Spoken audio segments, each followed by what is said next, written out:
យើងចូលដល់សាច់រឿងរបស់យើងវិញជាសាច់រឿងតែមួយគត់នៅក្នុងថ្ងៃនេះហើយសម្រាប់សាច់រឿងមួយនេះខ្ញុំគិតថាខ្ញុំនឹងជ្រើសរើសបកស្រាយសាច់រឿងមួយនេះក្នុងរូបភាពជាលក្ខខណ្ឌបុរសទី1បានន័យថាខ្ញុំនិយាយភាសារបស់គាត់ខ្ញុំជាតួអង្គនៅក្នុងនឹងតែម្ដងហើយសាច់រឿងមួយនេះគឺជាសាច់រឿងរបស់ fan ម្នាក់ដែលជាមនុស្សស្រីបានចែករំលែកមកខ្ញុំវាដើរស្របនៅអ្វីដែលខ្ញុំចង់ចែករំលែកហ្នឹងសាច់រឿងមួយហ្នឹងគឺវាប៉ះចំនៅហេតុការណ៍មួយដែលបងប្រុសម្នាក់វាចៃដន្យអីបងប្រុសដែលគាត់បានបាត់បង់ជីវិតដោយសារតែការជិះម៉ូតូទឹកហ្នឹងគឺជាបងថ្លៃរបស់មិត្តភក្តិខ្ញុំម្នាក់ដែរអញ្ចឹងហើយខ្ញុំដឹងពីចិត្តរបស់គាត់ត្រួសគាត់គឺជាមនុស្សល្អគាត់ជាមនុស្សស្រួលតែធ្វើម៉េចវាដល់ពេលដល់វេលាដែល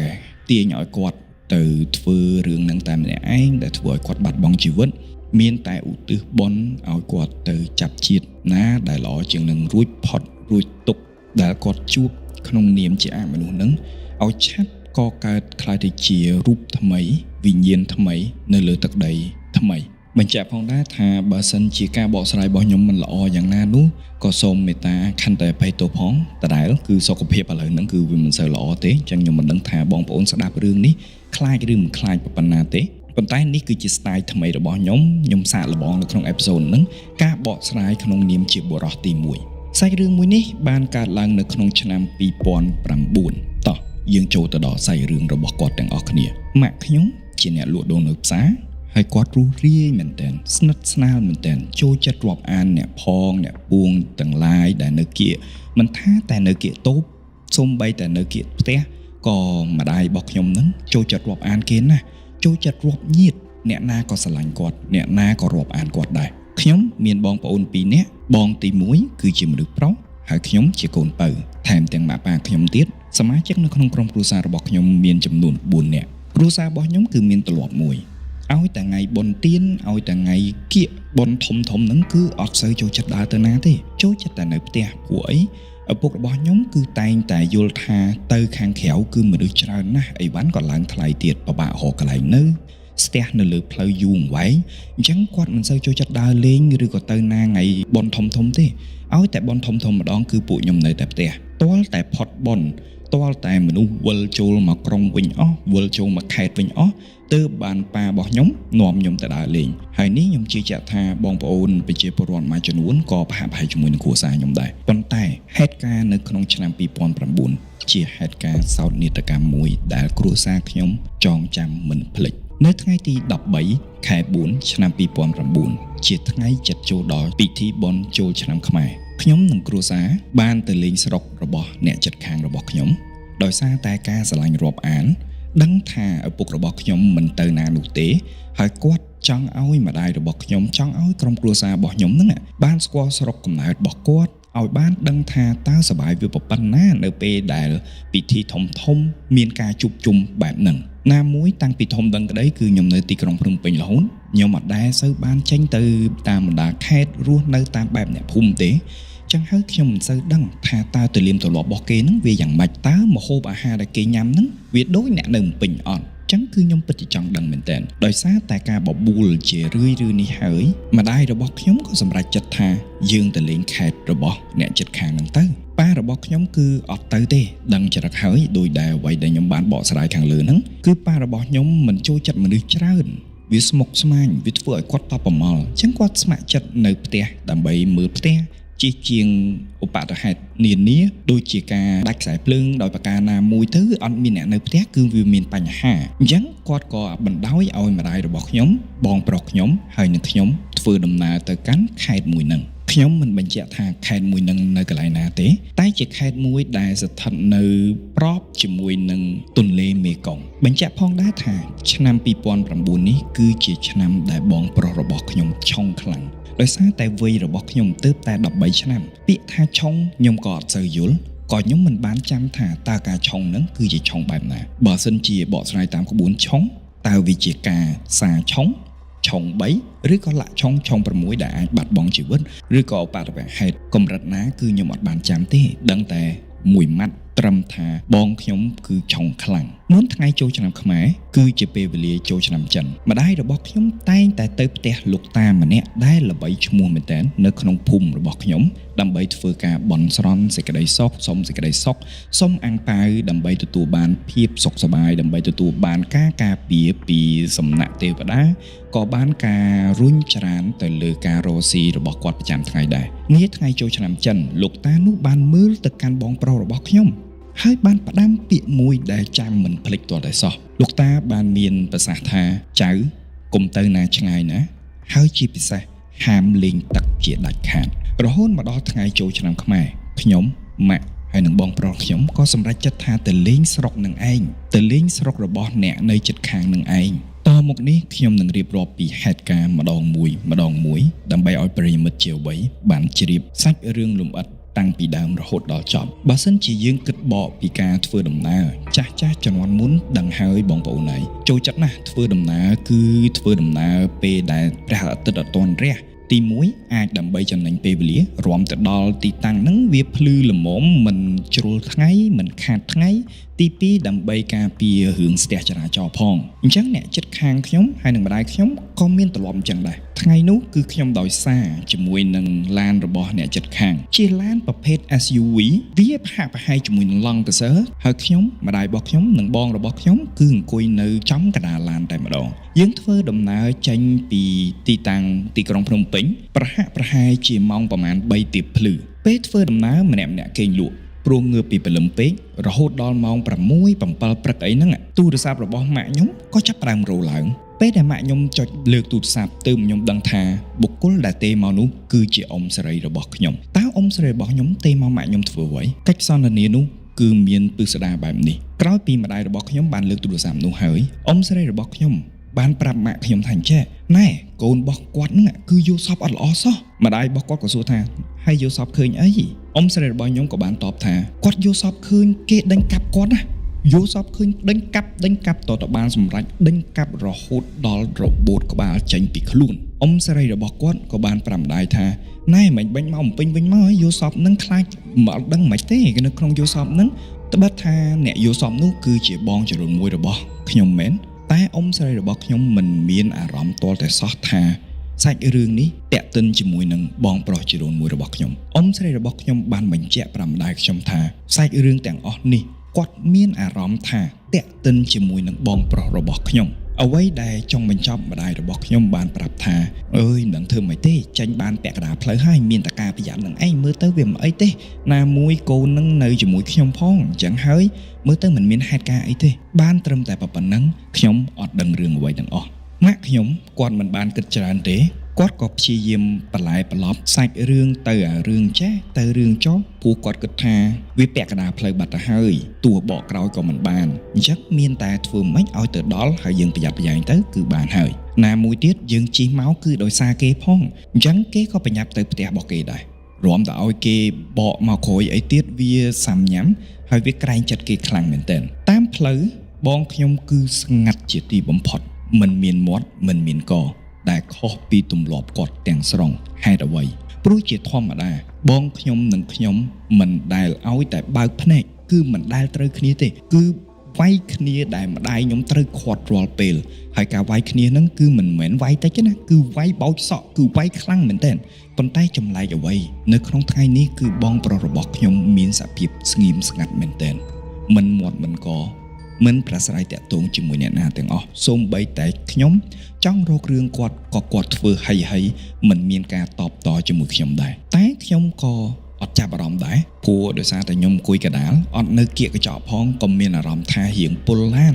សុខភាពរបស់ខ្ញុំមិនសូវស្រួលខ្ញុំក៏មិនសូវខ្វាយខ្វល់ពីគាត់ដែរមកដល់ម្ដុំទីតាំងរបស់ផ្ទះអ្នកជិតខាងត្រូវជិះកាត់វត្តមួយមានន័យថាឆ្លងផុតរបងវត្តទើបដល់ផ្ទះរបស់អ្នកជិតខាងរបស់ខ្ញុំដែលជាទីតាំងដែលពួកយើងត្រូវទៅនឹងឯងគិតត្រឹមមុនដល់មុខផ្ទះរបស់អ្នកជិតខាងរបស់ខ្ញុំហ្នឹងមកដល់ចំណុចខ្លោងទ្វារស្រាប់តែមានឆ្កែរត់កាត់ហាក់ដូចជាសម្ដៅរត់ចូលឡានតែម្ដងប្តីរបស់អ្នកជិតខាងរបស់ខ្ញុំហ្នឹងជាអ្នកបើកកាន់ចង្កូតហ្នឹងប៊ីទាញចង្កូតឡានចូលទៅឡានមួយទៀតដែលបបច្រាស់មកចៃដន្យដោយសារតែសកម្មភាពរបស់គាត់ដោយសារតែភ ភាពរហ័សរហួនរបស់គាត់បានទាញចកូនមកវិញហ្នឹងដែលធ្វើឲ្យឧបទ្ទវហេតុមួយដែលអាចកើតរឿងសោកសៅឡានប៉ះជាមួយនឹងឡានចំមុខតែម្ដងបានគេចផុតជាស្ថាពរហើយនេះគឺជាសំណាងធំបំផុតអ្នកនៅក្នុងឡានគឺភ័យជាទីបំផុតស្រែករោគដាច់ស្ទើរតែដាច់បំពង់កភ័យមែនទែនស្លន់មែនទែនព្រោះម្នាក់កំពុងតែបើកនៅក្នុងលបឿនផុតពីសាច់រឿងមួយហ្នឹងហើយពួកខ្ញុំបានទៅដល់ផ្ទះរបស់អ្នកជិតខាងហ្នឹងប្រហែលជាម៉ោង10ព្រឹកពេលដែលចុះពីឡានបងខ្ញុំស្រាប់តែដោះនាឡិកាដែលគាត់ពាក់នៅជាប់ដៃជានាឡិកាថ្លៃគឺជានាឡិកា brand ដែលមានឈ្មោះបោះសលេងមានន័យថាទោះចូលទឹកក៏មិនខូចថ្មអាចប្រើបានយូរឆ្នាំខ្លាំងមែនទែនតែបែរជាបងប្រុសរបស់ខ្ញុំដោះនាឡិកាចេញពីដៃហុចឲ្យទៅម្ដាយរបស់ខ្ញុំហើយប្រាប់ថាម៉ាក់នេះនាឡិការបស់ខ្ញុំទុកសិនណានាឡិកាខ្ញុំងាប់បាត់ហើយហ្នឹងម៉ាក់លែងដើរហើយជាចម្ងល់របស់គាត់នៅពេលគាត់ស្ដាប់ថាទេនាឡិកាហ្នឹងដូចមិនងាយអស់ថ្មអញ្ចឹងទេតែហេតុអីបានសុកបែរជាងាប់បាត់អញ្ចឹងម្ដាយរបស់ខ្ញុំក៏មិនបានខ្វល់អីដែរក៏យកនាឡិកាពីដៃរបស់បងប្រុសរបស់ខ្ញុំយកមកដាក់នៅក្នុងកាបូបរបស់គាត់ពេលដែលពួកខ្ញុំមកដល់គឺទទួលបានការស្វាគមន៍ខ្លាំងមែនទែនរាក់ទាក់ពីអ្នកជិតខាងគឺគេចុះមកទទួលមានក្មេងៗមានមនុស្សចាស់គឺគេសប្បាយចិត្តនឹងឃើញវត្តមានរបស់ពួកខ្ញុំបានទៅដល់ហើយនៅក្នុងផ្ទះហ្នឹងគឺមានក្មេងច្រើនមែនទែនមានលបាក់អាយុប្រហែលពួកខ្ញុំមានលបាក់ធំជាងខ្ញុំបន្តិចហើយក៏មានលបាក់ក្មេងជាងពួកខ្ញុំដែរបកនិយាយអំពីភិនភាគផ្ទះរបស់អ្នកជិតខាងខ្ញុំវិញមិនតូចពេកក៏មិនធំពេកជាផ្ទះឈើបុរាណមានជណ្ដើរឈើដែលឡើងទៅផ្ទះបើសិនជាយើងឡើងទៅតាមជណ្ដើរហ្នឹងឡើងទៅដល់ភ្លាមគឺជាបរិវេណរានហាលដែលមានគ្រែមួយសម្រាប់អង្គុយលេងទើបបានចូលដល់ខ្លោងទ្វារផ្ទះធំខ្លោងទ្វារគឺអាចចូលទៅដល់បន្ទប់ទទួលភ្ញៀវហើយនឹងផ្ទះបាយបូករួមជាមួយនឹងកន្លែងនៅផ្សេងទៀតពេលទៅដល់ភ្លាមហ្នឹងម៉ាក់និងចាស់ពួកគាត់អង្គុយនិយាយគ្នាលេងនៅមុខគ្រែរានហាលនឹងឯងនិយាយពីនេះនិយាយពីនោះសួរសុខទុក្ខគ្នាតាមបែបភ្ញៀវហើយនឹងម្ចាស់ផ្ទះហើយក្មេងៗខ្លះក៏រត់បដិញគ្នាលេងចឹងទៅតាមបែបអ្នកស្រែចម្ការតាមបែបអ្នកជនបទហើយខ្ញុំក៏ចូលរួមជាមួយពួកគាត់ដែរសប្បាយមែនទែនសប្បាយខ្លាំងអារម្មណ៍មួយដែលខ្ញុំមិនដែលទទួលបានក្នុងនាមជាអ្នកនៅភ្នំពេញជាអារម្មណ៍មួយដែលដូចជានៅក្នុងពិភពមួយទៀតនៅពេលដែលរត់លេងហ្នឹងសក់របស់ខ្ញុំជាមនុស្សស្រីក៏រញ៉េរញ៉ៃផាត់ចូលមុខបែកញើសអីផងបងប្រុសរបស់ខ្ញុំឃើញបែបហ្នឹងក៏ហៅទាញដៃរបស់ខ្ញុំមកហើយចាប់ផ្ដើមចងសក់បួងសក់ខ្ញុំយ៉ាងស្អាតភ្លឹងសូម្បីតែមួយសរសៃក៏មិនធ្លាចេញមកដែរបើសិនជាប្រិយមិត្តកំពុងស្ដាប់ត្រង់ចំណុចនេះប្រកាសជាគិតថាជារឿងធម្មតាតាបងប្រុសឃើញប្អូនស្រីក្នុងនាមជាបងប្រុសមានភារកិច្ចក្នុងការថែរក្សាប្អូនឲ្យបានល្អធ្វើម៉េចឲ្យប្អូនមានអនាម័យធ្វើម៉េចឲ្យប្អូនស្រួលក្នុងចិត្តត្រូវអត់តែនេះមិនមែនជាគ្រួសាររបស់ខ្ញុំទេបងប្រុសខ្ញុំផ្ទាល់គឺអត់ដែលយកចិត្តទុកដាក់ជាមួយខ្ញុំទេបងប្រុសខ្ញុំផ្ទាល់ឲ្យតែហាមាត់និយាយជាមួយខ្ញុំគឺរកតែឆ្លោះគ្នាបោះសេរីប៉ះសក់គ្នាអញ្ចេះទៀតណាសឹងតែវាយបោចសក់គ្នារហូតដល់យំសងខាងក៏មានដែរគឺឆ្លោះគ្នាបែកផ្អើលភូមិតែម្ដងឆ្លោះគ្នាម្ដងតែគឺជារឿងហេតុចម្លែកមួយនៅក្នុងជីវិតខ្ញុំដែលបងប្រុសខ្ញុំសុកចិត្តមកចងសក់ឲ្យខ្ញុំហើយខ្ញុំមិនមានអារម្មណ៍ខឹងគាត់តតែសោះនេះគឺជាលើកទី1តាំងពីធំដឹងក្តីរយៈពេល13ឆ្នាំនេះបញ្ជាក់បងប្រុសខ្ញុំបានចងសក់ឲ្យខ្ញុំយ៉ាងស្អាតភ្លឹងសូម្បីតែមួយសរសៃក៏អត់លៀនចេញក្រៅដែរហេតុការបន្ទាប់ទៀតគឺពេលនោះមានក្មេងម្នាក់បាននិយាយពីកម្ពស់គឺមិនខ្ពស់ជាងប្រកាន់ដៃឈើទេប្រកាន់ដៃចដើមានកម្ពស់ណាដែលប្រិយមិត្តទាំងអស់គ្នាបានដឹងពីកម្ពស់ហ្នឹងណាគឺកម្ពស់អត់ខ្ពស់ជាងប្រកាន់ដៃហ្នឹងទេគឺមកល្មមហើយប្រកាន់ដៃវិញគឺមើលមកគឺមាំមែនតើមានចន្លោះតូចល្មមនិយាយទៅផ្ទះមួយហ្នឹងគឺការពារដោយសារតែដឹងថាមានក្មេងៗច្រើនអញ្ចឹងសូម្បីតែចន្ទាក៏ដោយការរៀបចំចន្ទាកសាងចន្ទាហ្នឹងគឺមានសភាពសុវត្ថិភាពជាទីបំផុតពេលនោះនៅលើចន្ទាហ្នឹងគឺមានក្មេងម្នាក់ដែលតូចជាងបងរបស់ខ្ញុំហើយនឹងបងរបស់ខ្ញុំកំពុងតែឈរផ្អែកបង្កាន់ដៃរួចបែរមុខមកមើលចាស់អង្គុយនិយាយគ្នាលេងស្ដាប់ពួកគាត់ប្រូកប្រាជ្ញពីគ្នាក្មេងម្នាក់នោះជាមួយនឹងបងប្រុសខ្ញុំគឺឈរផ្អែកបង្កាន់ដៃហើយមើលទៅចាស់នឹងឯងប៉ុន្តែហេតុការចម្លែកមួយដែលបានកើតឡើងគឺត្រង់ចំណុចនេះគ្រាន់តែបងរបស់ខ្ញុំដកខ្លួនដែលផ្អែកពីលើបង្កាន់ដៃហ្នឹងចេញមកវិញស្រាប់តែក្មេងមួយនោះធ្លាក់ចុះមកខាងក្រោមបងមិនមែនបាក់បង្កាន់ដៃទេតែដូចជាមានសភាពមួយដែលមនុស្សបោះកវែងក្មេងមួយនឹងឲ្យមលងបង្កាន់ដៃនឹង ឲ្យធ្លាក់ចុះមកក្រោមទាំងក្មេងហ្នឹងមិនមានកម្ពស់ខ្ពស់ជាងប្រកាន់ដៃនោះឡើយអញ្ចឹងមានតែបងរបស់ខ្ញុំតែបងរបស់ខ្ញុំមានសភាពរូបរាងដែលមិនអាចទៅបោះក្មេងនឹងកើតទេគាត់មិនអាចបោះព្រោះដោយសារតែនៅពេលដែលបោះក្មេងនឹងចាំបាច់ជាធម្មជាតិត្រូវតែបតាយបតបត្រូវតែតោងប្រកាន់ដៃនឹងជាប់តែនេះអត់ទេគឺមានសភាពបោះម្លងមកហ្មងទាំងក្មេងនឹងអត់ដឹងខ្លួនគឺបោះហោះចុះមកគឺឃើញធ្លាក់ដល់ក្រោមហ្មងនៅពេលដែលឃើញសភាពបែបនេះហើយដែលចោតជាចម្ងល់ចាស់ចាប់ផ្ដើមឈូឆរទៅមើលក្មេងមួយហ្នឹង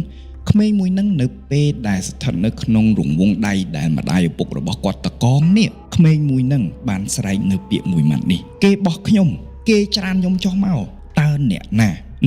ជាអ្នកច្រានអ្នកណាជាអ្នកបោះសំណាងមែនតើកន្លែងទីតាំងដែលគាត់ធ្លាក់មកហ្នឹង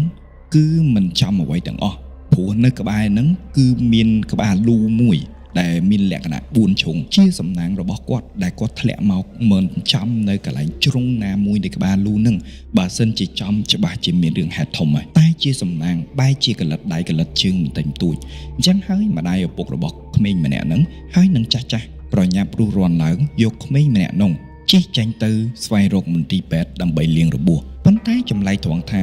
ទោះជិះចេញទៅយ៉ាងណាក៏ដោយក្មេងម្នាក់នោះនៅតែបន្តស្រែកគេបោះខ្ញុំគេច្រានខ្ញុំប៉ុន្តែពាក្យសម្ដីរបស់គាត់មិនបានសំដៅទៅលើបងប្រុសខ្ញុំទាល់តែសោះក្រោយពីម្ដាយឪពុករបស់គាត់បានជិះយកគាត់ចេញទៅមន្ទីរពេទ្យហើយ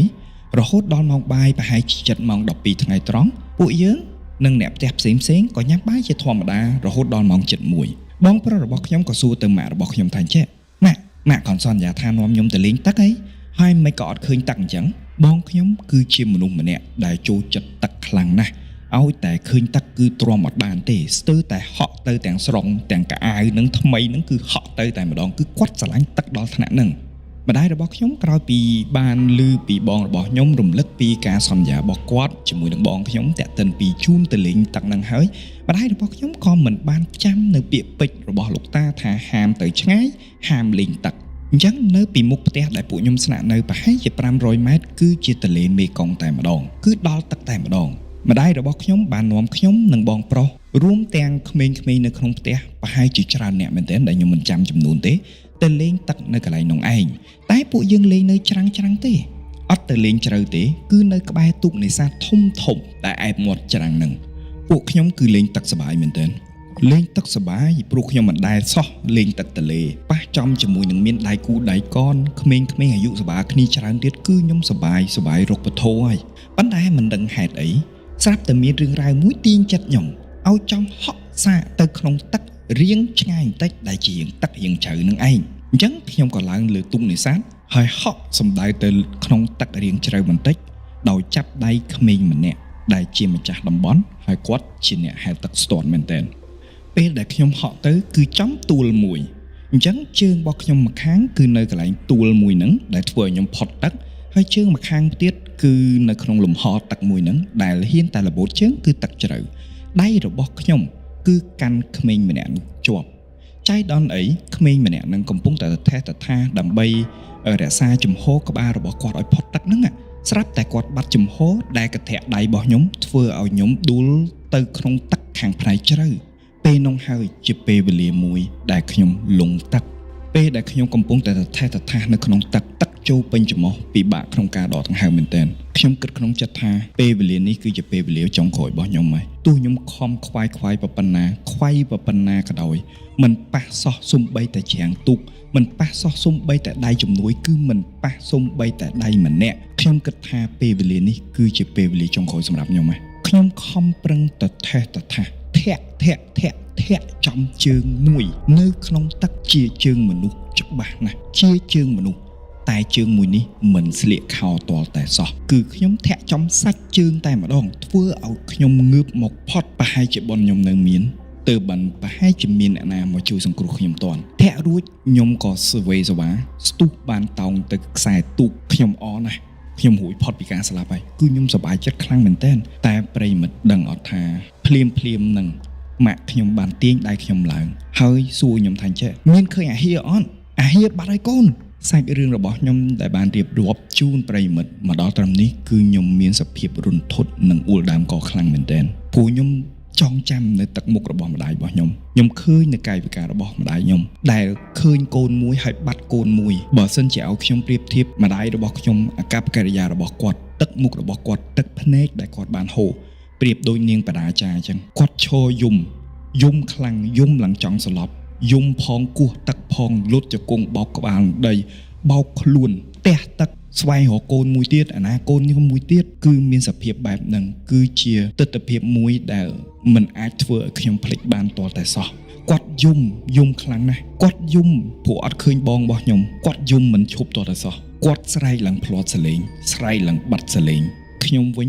គឺភ័យមិនទាន់បាត់ផងឮដំណឹងរបស់បងខ្ញុំទៀតធ្វើឲ្យខ្ញុំកាន់តែស្លុតខ្ញុំអង្គុយញ័រម្នាក់ឯងដូចកូនសត្វមិនដឹងថាមានរឿងអ្វីកើតឡើងចំពោះបងប្រុសរបស់ខ្ញុំប៉ុន្តែខ្ញុំមានចម្ងល់ក្នុងចិត្តថាហេតុអ្វីបានបងខ្ញុំនៅក្នុងទឹកដែរនៅពេលដែលខ្ញុំហក់ទៅគឺខ្ញុំកាន់ដៃក្មេងអ្នកនៅក្នុងភូមិតាទៅជាមួយខ្ញុំហើយពួកខ្ញុំបានបដែតនៅលើទឹកហ្នឹងគឺខ្ញុំឃើញច្បាស់ណាស់មិនមែនជាបងប្រុសរបស់ខ្ញុំទេហើយខ្ញុំក៏មិនបានសង្កេតថាបងប្រុសរបស់ខ្ញុំបានហក់ទឹកដែរតែហេតុអ្វីបានជាបាត់បងប្រុសរបស់ខ្ញុំនៅក្នុងទឹករយៈពេលយូរណាស់យូរខ្លាំងមែនទែននៅតែរកមិនឃើញថាបងខ្ញុំនៅកន្លែងណាសោះរហូតដល់អ្នកភូមិឲ្យម៉ាក់ទៅទិញក្បាលជ្រូកឲ្យអុជធូបសុំម្ចាស់ទឹកម្ចាស់ដីមកឲ្យសុំរកអរិយអ្នកតាមកឲ្យសុំអរិយទឹកមកឲ្យបើកឲ្យរកឃើញសពកូនរបស់គាត់វិញពេលនោះប្រិយមិត្តទាំងអស់គ្នាពិតជាមើលឃើញមែន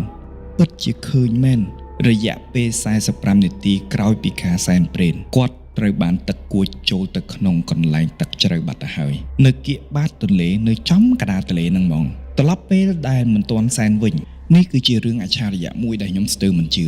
បើសិនជាយើងបកមកគិតពីពេលមុននឹងសែនក្បាលជ្រូកវិញមានក្មេងម្នាក់បានច្អល់ថានោះគាត់ហូរទៅហើយកន្លែងនោះហើយជាទីតាំងរបស់ម្ដាយរបស់ខ្ញុំឈរទាំងឃើញសក់ក្បាលប៉ុន្តែនៅពេលដែលចាប់គឺចាប់មិនបានទាល់តែសោះនៅពេលដែលម្ដាយខ្ញុំហក់ទៅរាវរ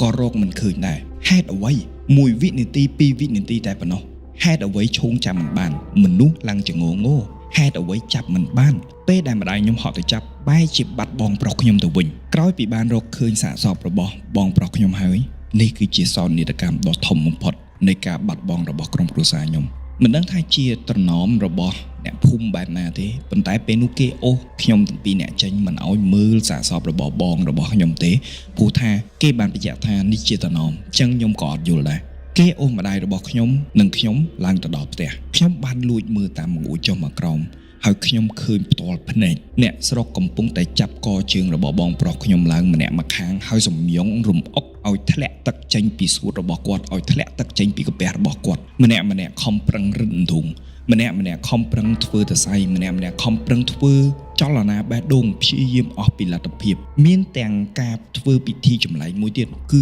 ការពុះទ្រុងមន់រស់គឺចាប់មន់រស់មកពុះទ្រុងតែម្ដងហើយយកមករឹតទ្រុងឲ្យគាត់ដើម្បីឲ្យគាត់ដឹងខ្លួនទៀតតែជាសោកនាដកម្មការជួយសង្គ្រោះនោះគឺมันអាចជួយសង្គ្រោះបងខ្ញុំនោះឡើយហើយបងប្រុសរបស់ខ្ញុំត្រូវបានលាចាកលោកនិងឃ្លាតឆ្ងាយពីក្រុមគ្រួសារជារៀងរហូតតែនៅក្នុងខួរក្បាលរបស់ខ្ញុំគឺដកជាប់នៅកាយវិការគឺដកជាប់នៅសកម្មភាពចុងក្រោយដែលគាត់បានធ្វើចំពោះខ្ញុំនោះគឺជាការចងសក់ការរៀបរំដាប់សក់របស់ខ្ញុំល្អឥតខ្ចោះដែលស្ទើរតែខ្ញុំខ្លួនឯងចងមិនបានល្អដោយបងខ្ញុំជាពេលវេលាដែលខ្ញុំចងចាំបំផុតចងចាំមិនភ្លេចកំឡុងពេលក្រោយមកម្ដាយរបស់ខ្ញុំក៏បានទៅវត្តនៅជិតផ្ទះហើយសាកសួរទៅលោកបងនៅក្នុងវត្តខាងផ្នែកផ្លូវក្នុងនឹងឯងតែមិនទាន់បានសួរផងតើប្រិយមិត្តទាំងអស់គ្នាដឹងថាប្រជាជនមានសង្ឃការបែបណាគ្រាន់តែឃើញក្រុមគ្រួសាររបស់ខ្ញុំភ្លាមប្រជាជនក៏មានសង្ឃការភ្លាមតែម្ដងទាំងមិនទាន់បានស្ដាប់សាច់រឿងផងថាកូននឹងគេយកហើយកូននឹងគ្រាន់មកដល់ភ្លាមគេស្រឡាញ់ហ្មងតាំងពីចូលមកដល់ទឹកដីនឹងគឺគេស្រឡាញ់តាំងពីដំបូងហើយអញ្ចឹងគេធៀមរកបាយបែបណាយកកូននឹងឲ្យបានម្ដាយរបស់ខ្ញុំឮពាក្យតែមួយម៉ាត់នឹងគាត់យំបោកខ្លួនស្ទើរតែខ្លាចជាមនុស្សឈួតគាត់យំខ្លាំងមែនទែនជាអារម្មណ៍មួយដែលជឿជាក់ថាប្រិយមិត្តទាំងអស់គ្នាអាចយល់បានអាចស្មានបានអាចដឹងបានថាការជឿចាប់នោះកម្រិតណាប្រជាជនក៏មានសង្កេតការបន្តថាកូននឹងតាំងពីមកដល់គេគុំយកពី3ដងហើយមានចាប់អារម្មណ៍អត់ថាមានរឿងហេតុឆ្កែរត់ចូលឡានអានឹងគឺជាឧបទ្ទហេតុទី1ដើម្បីឲ្យគេទាញចកូតដើម្បីឲ្យសពរឡានទាញចកូតចូលឡានមួយទៀតហើយអ្នកបាត់បង់ជីវិតត្រឹមតែមនុស្សម្នាក់នៅក្នុងឡាននោះគឺកូនប្រុសមួយនឹងតែបុណ្យកុសលល្អ មនុស្សក្នុងឡានមានបុណ្យល្អដែលអាចជួយសង្គ្រោះកូននឹងបានអញ្ចឹងទើបបានរួចផុតនឹងមួយហើយមានរឿងមួយទៀតអត់ចាប់អារម្មណ៍ថាមានក្មេងធ្លាក់ពីលើផ្ទះទេក្មេងនោះគឺធ្លាក់ជំនួសកូនប្រុសរបស់ញោមនឹងឯងព្រោះអ្នកដែលត្រូវធ្លាក់អ្នកដែលគេចាប់បោះគឺជាបងប្រុសទេប៉ុន្តែវាមិនដឹងហេតុអ្វីបានចំទៅលើកូននឹងវិញតែលើកទី3គឺក្នុងទឹកនឹងឯងដែលគេទាញជើងដែលគេបណ្ដាលចិត្តដែលគេធ្វើឲ្យកូនរបស់ញោមបាត់បង់ជីវិតជាស្ថាពរតើប្រិយមិត្តអាចយល់អារម្មណ៍មួយនឹងបានទេតើអ្នកដែលកំពុងស្ដាប់គាត់យករឿងខ្ញុំមកបកស្រាយតើអាចយល់អារម្មណ៍មួយនឹងបានអត់ថាមនុស្សដើរលេងពីព្រឹកមិញមកជាមួយគ្នាជិះឡានជាមួយគ្នាបែរជាល្ងាចឡើងខ្លាចទៅជាសាកសពមួយខ្លាចទៅជាមនុស្សដុកស្ដេកស្ដុកខ្លាចទៅជាមនុស្សដេកស្ដុកស្ដឹងលែងមានពលឹងលែងមានដង្ហើមតើអ្នកទាំងអស់គ្នាអាចយល់អារម្មណ៍មួយនឹងបានអត់តើអ្នកណាអាចទទួលយកបានក្រោយមកខ្ញុំនិងម្ដាយរបស់ខ្ញុំក៏ចេញមកវត្តនៅទីក្រុងភ្នំពេញភ្លាមធ្វើបន់ភ្លាមមិនចាំស្អែកនោះឡើយហើយការធ្វើបន់ដោយសារតែពួកខ្ញុំជាប់ខ្សែស្រឡាយចិនចឹងអ្វីទាំងអស់ត្រូវបញ្ចុះតាមបែបប្រពៃណីចិនតើអ្នកទាំងអស់គ្នាគិតថាសាច់រឿងរបស់ខ្ញុំចប់តែប៉ុណ្្នឹងមែនទេអត់ទេកន្លងមកប្រហែលជាប្រហែលថ្ងៃក្រោយមកបងរបស់ខ្ញុំបានទៅពន្យល់សពបងស្រីម្នាក់ទៀតដែលជាកូនម្ចាស់ផ្ទះនៅទីនោះថាគាត់អង្គុយមាត់ច្រាំងម្នាក់ឯងរងាណាស់ព្រោះគាត់បានលង់ទឹកគាត់អត់បានពាក់អាវនោះទេក្រោយម្ដាយរបស់ខ្ញុំបានលឺហើយម្ដាយរបស់ខ្ញុំបានព្យាយាមតាក់ទងជាមួយនឹងបងប្រុសរបស់ខ្ញុំដោយការស្វែងរកគ្រូដែលល្បីគ្រូដែលប៉ាកែផ្លូវក្នុងដើម្បីធ្វើពិធីខាបព្រលឹងដើម្បីឲ្យបងរបស់ខ្ញុំកុំឲ្យនៅច្រាំងហើយត្រឡប់មកទីតាំងផ្ទះរបស់យើងវិញពេលទៅដល់ផ្ទះគ្រូម្ដាយរបស់ខ្ញុំមិនទាន់បានដង្ហាមាត់ផងស្រាប់តែគ្រូម្នាក់នឹងនិយាយថាមានក្មេងមួយអត់មានពាក់កៅអៅពាក់ខ្សែកហើយពាក់ខោជើងវែងនោះពណ៌ខ្មៅនឹងសាច់ញាតិមែនម្ដាយរបស់ខ្ញុំហើយនឹងខ្ញុំគឺភ្ញាក់មែនទែនទាំងខ្ញុំមិនទាន់បានហាមាត់ថាភិនភាគរបស់បងរបស់ខ្ញុំរបៀបម៉េចផងតែបានប្រាប់បាត់ទៅហើយតែគ្រូម្នាក់នោះបានប្រាប់បាត់ទៅហើយថាភិនភាគបែបណាពួកខ្ញុំក៏ប្រាប់ថានឹងហើយពួកខ្ញុំបានយកវេកៅអៅ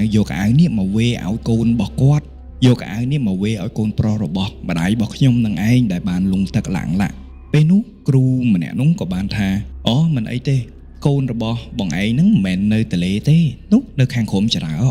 ឡើងអត់កើតព្រោះផ្ទះរបស់ខ្ញុំមានអ្នកថែសារភ្លាមហ្នឹងគឺខ្ញុំក៏លេចទៅចណ្ដើរលឿនមែនតើខ្ញុំអត់មានខ្លាចតតែសោះខ្ញុំចង់ឃើញបងខ្ញុំម្ដងទៀតទោះខ្ញុំជាមនុស្សខ្លាចខ្មោចតែខ្ញុំចង់ឃើញបងប្រុសខ្ញុំម្ដងទៀតគ្រូបាននិយាយថាខ្ញុំមានអ្នកតាមថែសារអញ្ចឹងហើយនៅពេលដែលលង់ទឹកហ្នឹងគឺមានជើងមួយបានផុសចេញពីក្នុងទឹកដើម្បីឲ្យខ្ញុំជន់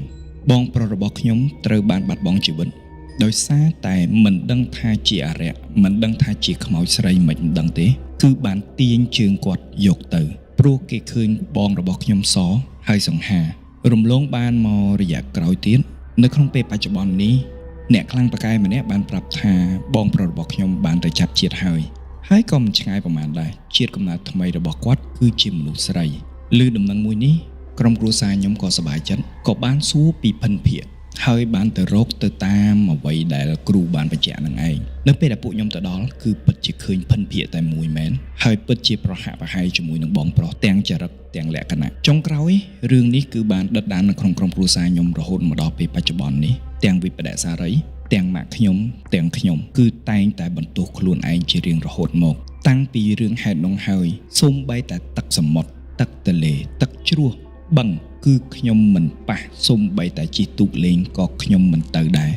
ព្រោះទីកន្លែងដែលមានទឹកគឺតែងតែរំលឹកខ្ញុំនៅអនុស្សាវរីយ៍នៅឧបទ្ទវហេតុនៅសោកនាដកម្មមួយដែលបានកើតឡើងចំពោះបងប្រុសរបស់ខ្ញុំអរគុណប្រិយមិត្តដែលបានស្ដាប់រឿងរ៉ាវរបស់ខ្ញុំអរគុណនឹងការចែករំលែករបស់កម្មវិធីជាអ្វីហើយខ្ញុំសូមផ្ដាំផ្ញើទៅបងប្អូនទាំងអស់គ្នាថាបើមិនជឿសូមកុំធ្វេសប្រហែសកុំសាកល្បងនឹងអ្វីដែលយើងអាចមើលឃើញសាងល្អធ្វើល្អដាក់មនុស្សជុំវិញខ្លួនឲ្យបានច្រើនព្រោះយើងអត់ដឹងថាតើជីវិតរបស់យើងត្រូវបាត់បង់ពេលណាដោយបងប្រុសរបស់ខ្ញុំផ្ទាល់ត្រឹមតែមួយប្រព្រឹត្តភ្នែកពីមនុស្សរស់ខ្លាចទៅជាមនុស្សស្លាប់អរគុណមែនទែនសម្រាប់ការចែករំលែកនៅសាច់រឿងមួយនេះមិនដែរបងប្អូនទាំងអស់គ្នាការបកស្រាយតាមបែបផែនបរិះទី1របស់ខ្ញុំនេះគឺជាលើកទី1ដែលខ្ញុំធ្វើការបកស្រាយបែបផែននេះហើយសម្រាប់ខ្ញុំផ្ទាល់គឺខ្ញុំមានអារម្មណ៍ថាឆ្កងដែរប៉ុន្តែខ្ញុំព្យាយាមបញ្ចូលមនោសញ្ចេតនា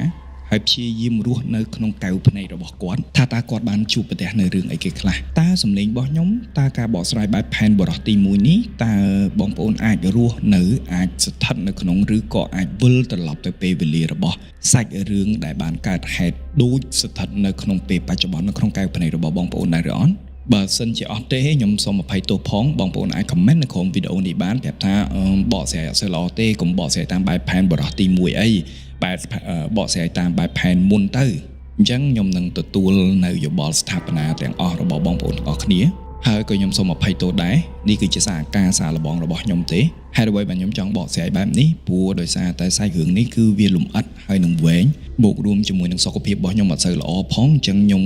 បានន័យថាខួរក្បាលរបស់ខ្ញុំវាដើរអត់ទាន់ប្រក្រតីអញ្ចឹងខ្ញុំអត់អាចរៀបពាក្យអីក្រៅអំពីការបកស្រាយទាំងស្រុងតែម្ដងបែបផែនសម្ដីរបស់គាត់អញ្ចឹងបកពីលើរឿង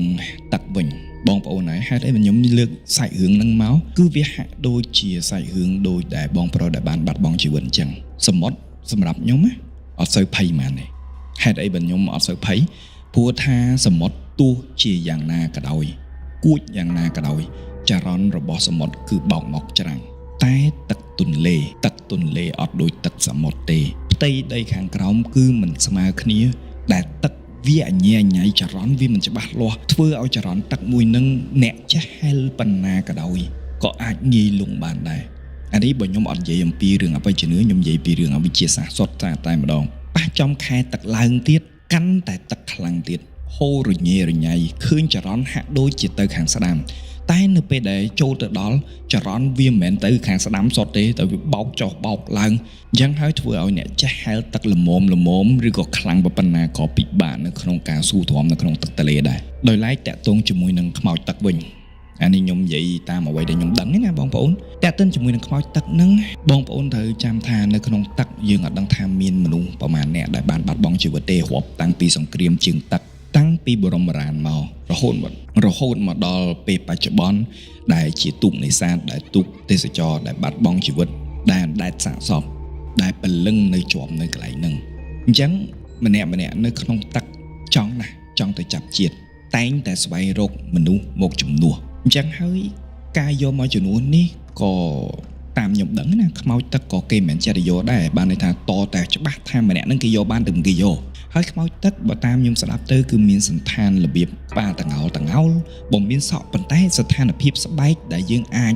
គួរកត់សម្គាល់បានគឺសស្លេកហើយមានលក្ខណៈផេះដូចផុកអញ្ចឹងអាហ្នឹងគឺជាប្រភេទខ្មោចទឹកភាគច្រើនអត់មានកៅអៅទេភាគច្រើនមានតែខោជើងខ្លីអីអញ្ចឹងទៅអាហ្នឹងគឺជាប្រភេទខ្មោចទឹកប៉ុន្តែទោះជាយ៉ាងណាក៏ដោយបើសិនជាបងប្អូនទាំងអស់គ្នាប៉ះចំឆ្នាំឆុងប៉ះចំរដូវកាលដែលមិនល្អគប្បីជិះជាងដើរទៅណាឆ្ងាយពីផ្ទះ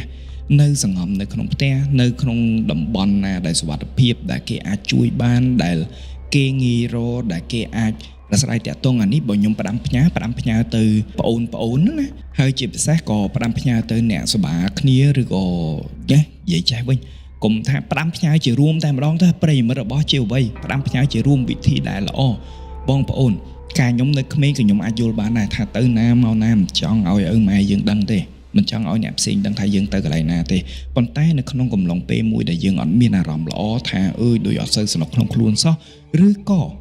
ដឹងថាខ្លួនឯងជាឆ្នាំឆុងទៅណាប្រាប់គេទៅណាគេដែលយើងរាប់អានស្និទ្ធជាងគេជាឪពុកម្ដាយក្ដីជាមិត្តភក្តិក្ដីប្រាប់ទៅថាអូថ្ងៃនេះខ្ញុំនឹងចេញដំណើរទៅខេត្តនេះថ្ងៃនេះខ្ញុំនឹងចេញដំណើរទៅកន្លែងនេះទៅជាមួយអ្នកនេះរៀបរាប់ឲ្យពួកគាត់ដឹងទៅផុតពីនឹងថ្ងៃដែលចេញដំណើរពេលវេលាដែលចេញដំណើរក៏សូមបងប្អូន live location ទៅសម័យឥឡូវបច្ចេកវិទ្យាស្រួលសង្វាប់ live តាម Facebook ក៏បាន live តាម Messenger ក៏បាន live តាម Telegram ក៏បាន live តាមណាក៏បានដែរបានបន្តផ្ទាល់ឲ្យពួកគាត់ដឹងពីស្ថានភាពថាអូយើងនៅដល់កន្លែងនេះហើយយើងដល់កន្លែងនេះហើយអញ្ចឹងពួកគាត់អាចដឹងបើមានរឿងហេតុអ្វីធ្ងន់ធ្ងរបែបណាក៏ដោយក៏ពួកគាត់អាចងាយស្រួលស្វែងរកជំនួយទាន់ពេលវេលាដែរគុំអាក្បាច់ក្បោរបៀបថាលាក់ខ្ញុំមិនដឹងដែរខៃឡូនាំសង្សារលាក់លៀមអីទៅដើរលេងចង់ឲ្យសង្សារចាស់ដឹងខ្ញុំមិនដឹងទេណាតែបើក្នុងនៃសុវត្ថិភាពសូមបងប្អូនទាំងអស់គ្នាមេត្តាប្រាប់ពីទីតាំងរបស់ខ្លួនឯងនេះគឺជាការបង្ការខ្លួនដ៏ល្អបំផុតក្នុងនៃវិទ្យាសាស្ត្រអរគុណមែនទែនសម្រាប់ការតាមដាននៅអេពីសូតមួយនេះសង្ឃឹមថាខ្ញុំអាចបម្រើអារម្មណ៍ជូនបាន ស្របពេលដែលសុខភាពរបស់ខ្ញុំវាមិនសូវល្អជាខ្ញុំជឿថាបងប្អូនទាំងអស់គ្នាស្ដាប់សំឡេងខ្ញុំមិនដឹងទេថាតើសុខភាពរបស់ខ្ញុំក្នុងពេលឥឡូវនេះវាស្ថិតនៅក្នុងស្ថានភាពបែបណាអរគុណមែនទែនសម្រាប់ការគាំទ្រកម្មវិធីជាអ្វីសូមកុំភ្លេចចូលរួមនៅក្នុង Telegram Group របស់យើងដែលខ្ញុំបានបញ្ដាក់នៅ link នៅក្នុង description រួចហើយបើសិនជាបងប្អូនទាំងអស់គ្នាមានសាច់រឿងល្អចង់ឲ្យខ្ញុំបកស្រាយឬមានសាច់រឿងបែបផែនណាមួយនោះជាចម្ងល់ជាបែបផែនណាក៏ដោយអាច message ផ្ញើសាច់រឿងទាំងអស់មកកាន់ channel ជាអ្វីតាមរយៈ Facebook page ហើយក៏សូមអភ័យទោសផងដែរបើសិនជាបងប្អូនទាំងអស់គ្នាស្ដាប់មកដល់អេពីសូតមួយនេះហើយនៅមិនទាន់ឮសាច់រឿងរបស់ខ្លួនឯងមានន័យថាសាច់រឿងដែលខ្ញុំកំពុងតែបកស្រាយនេះគឺមកដល់មុនសាច់រឿងរបស់បងប្អូនអញ្ចឹងកុំប្រកាន់ណាបងប្អូនណាសូមមេត្តារងចាំតែបន្តិចទៀតគឺដល់សាច់រឿងរបស់បងប្អូនទាំងអស់គ្នាហើយចៃដន្យបើសិនជាបងប្អូនបានចែករំលែកសាច់រឿងមួយនេះទៅកាន់ channel ណាផ្សេងហើយ channel របស់ពួកគាត់បានយកសាច់រឿងរបស់បងប្អូនចែករំលែកហើយក៏បងប្អូនអាច message មកប្រាប់ខ្ញុំថាអូបងអើយឬក៏វីទូអើយគេយកសាច់រឿងរបស់ខ្ញុំទៅចែករំលែកហើយចឹងសាច់រឿងរបស់ខ្ញុំបាច់ចែករំលែកទេកន្លែងនេះគឺខ្ញុំមានការដឹងគុណជាអនេកប្បការដឹងគុណក្រៃលែងតែម្ដងសម្រាប់ការជូនដំណឹងមួយនេះអរគុណនៅការគាំទ្ររបស់បងប្អូនតាំងពីដើមរហូតដល់ចប់ជូនពរឲ្យបងប្អូនទាំងអស់គ្នាមេត្តាជួបតែសេចក្តីសុខសេចក្តីចម្រើនទៅណាមកណាជួបតែមនុស្សស្រឡាញ់ធ្វើអ្វីក៏សមប្រកបធ្វើអ្វីក៏ដោះរកស៊ីរបស់អ្វីក៏ដោយធ្វើការទៅទីណាមានតែអ្នកចាំលើកទឹកចិត្តមានតែអ្នកចាំជួយរុញឲ្យដល់ត្រើយហើយសូមកុំភ្លេចឲ្យសោះឧស្សាហ៍ឧទ្ទិសបុណ្យកុសលដែលខ្លួនបានធ្វើទង្វើល្អណាដែលធ្វើឲ្យយើងសប្បាយចិត្តនេះសូមឧទ្ទិសបុណ្យកុសលទាំងអស់នោះបានដល់បុព្វការីជនបានដល់ទឹកដីមហានគរបានដល់ខ្មោចព្រាយបិសាចនៅចិត្តនោះផងនៅពេលនេះខ្ញុំបាទវីទូសូមអរគុណនិងសូមជម្រាបលាយើងសន្យាជួបគ្នានៅអេពីសូតក្រោយទៀត